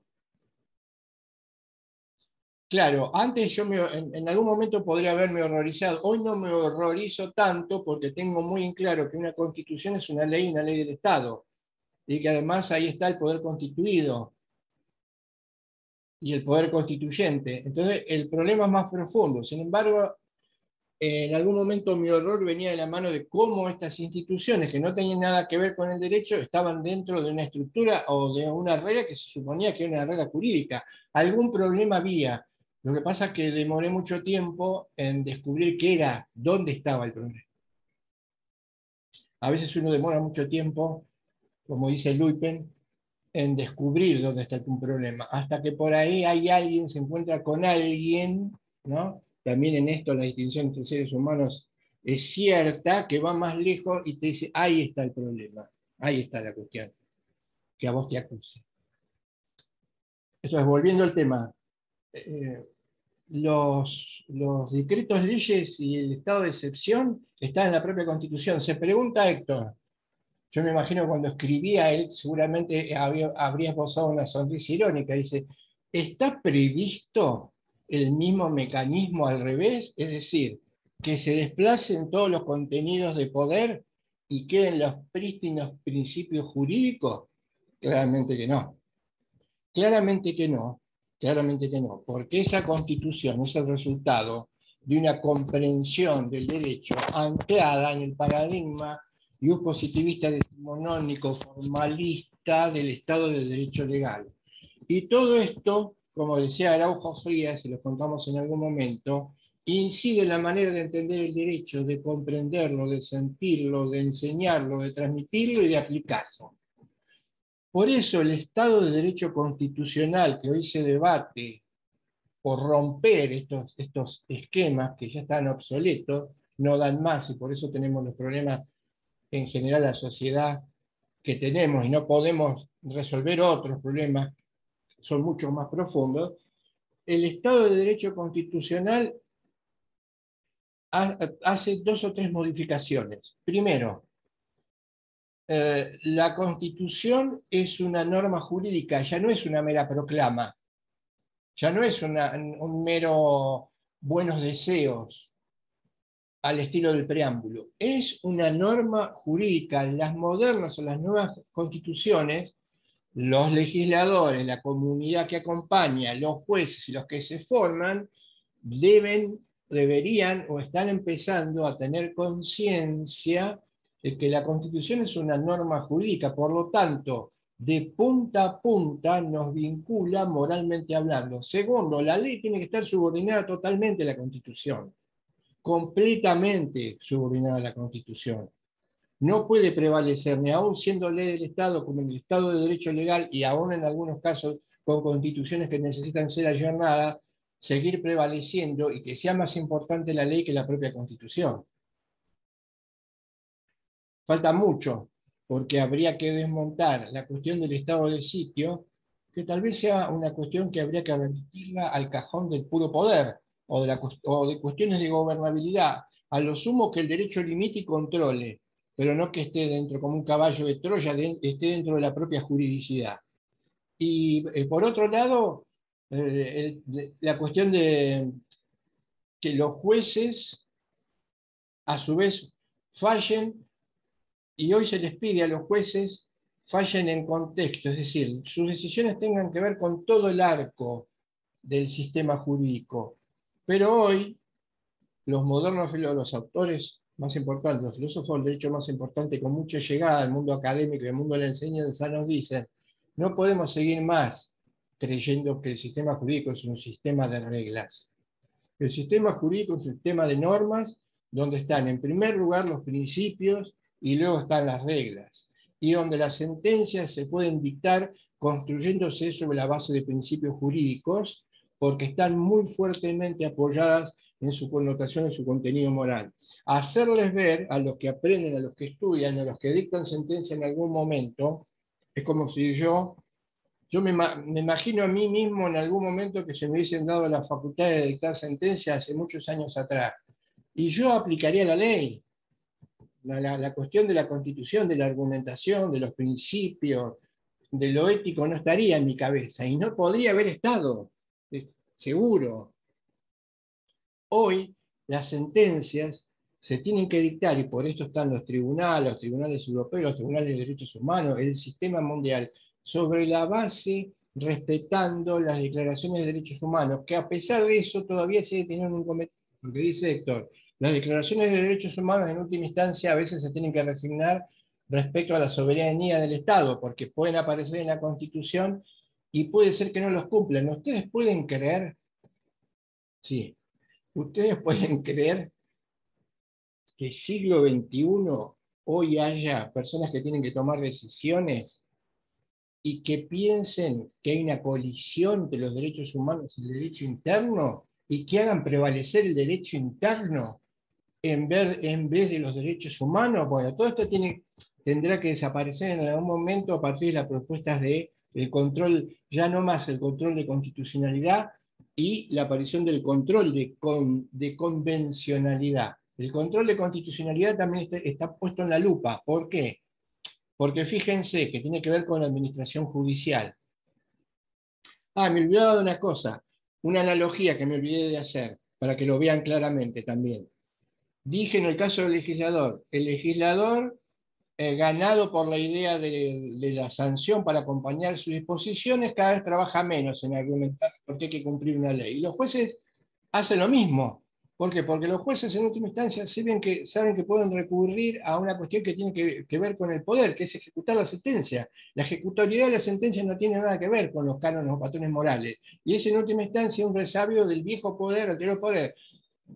no sé si está bien o mal dictada la sentencia. La sentencia se dictó y si usted no la cumple, se ejecuta. ¿Quién la ejecuta? El poder político. Tengamos en claro esto. ¿Quién ejecuta la sentencia? El poder político, a partir de la intervención o un pedido del juez. La ejecutoriedad.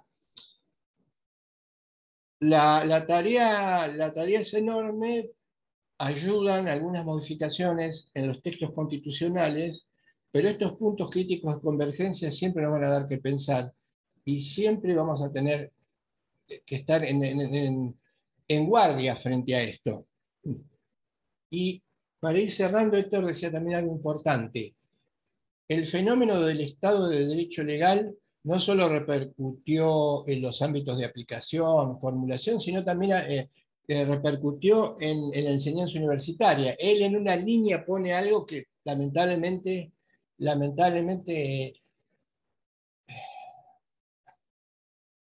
voy a decir, era así. La enseñanza del derecho sigue estando girando en un altísimo porcentaje en la recepción de contenido legislativo. Seguimos aprendiendo leyes, seguimos aprendiendo códigos de forma, seguimos aprendiendo leyes de carácter público, seguimos aprendiendo leyes, contratos, leyes, constituciones.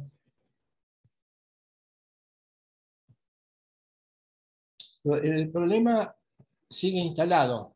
Por eso, si bien estamos haciendo un esfuerzo por romper el viejo paradigma, todavía nos falta mucho, porque hoy estamos trabajando a mitad de camino. ¿Por qué estamos trabajando a mitad de camino? Porque tenemos muy buenas herramientas, pero nos tenemos que desembarazar del esquema de pensamiento del positivismo jurídico, que todavía está presente y todavía está latente, conforme todos lo habrán visto en los ejemplos que yo puedo haber dado. Con esto terminamos entonces la explicación. A mí me parece lo más importante. Siempre nos pareció lo más importante. Espero que, más allá que, espero que lo hayan entendido y comprendido, después lo adopten. Esto es la clave para nuevas generaciones que se formen adecuadamente en derecho. Y con esto cerramos entonces los contenidos para la evaluación del próximo miércoles. No sé si hay alguna cuestión, alguna pregunta de alguna índole. No avancé, nos pareció que que han estado trabajando muy bien en líneas generales, entonces decidí no incorporar, es lo mismo que ya estaba pautado para la clase anterior. En función de que me parece que vamos muy bien todos, decidí no incorporar más elementos y no sobrecargarlos. No sé si quieren hacer alguna pregunta, alguna otra cuestión. Profesor, buenas tardes. Hola. Le quería hacer una pregunta. Usted recién dijo que los jueces tienen que resolver conforme a los tratados internacionales. Sí, la decisión de un juez hoy por hoy Sí. tiene que ser una decisión en donde esté involucrado todo el sistema, donde cada parte o pieza de la sentencia uno tenga o vea que hay una referencia a la Constitución provincial, a la Constitución nacional, y como paraguas, protegiendo y haciendo entendible y coherente la decisión, los derechos humanos.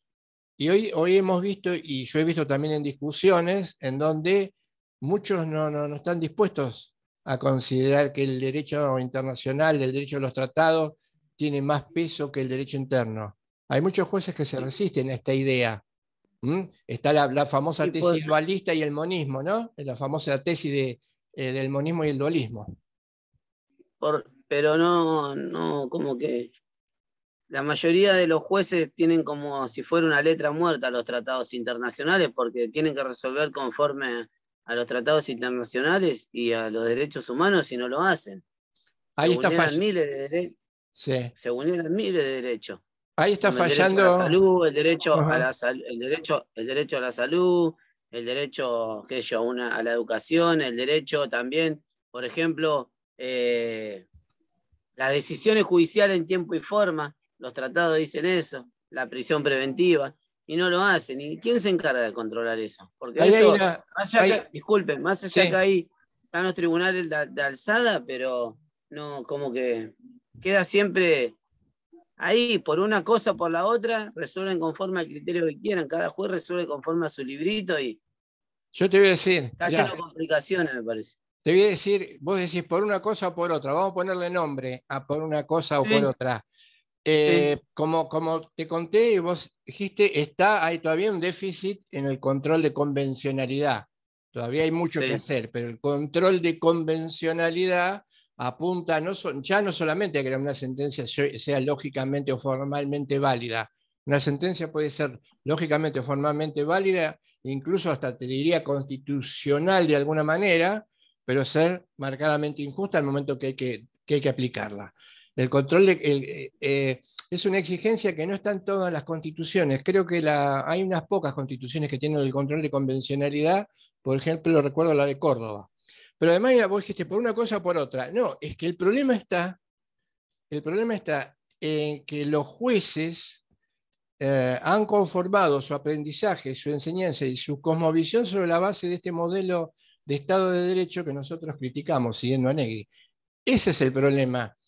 Porque este paradigma no es simplemente un paradigma teórico. Lo que dice Kelsen contra lo que dice Radbruch y lo que dice Recasens-Siches, qué lindo que escribe más lindo. No, no, no, no es una cuestión de una mera discusión intelectual.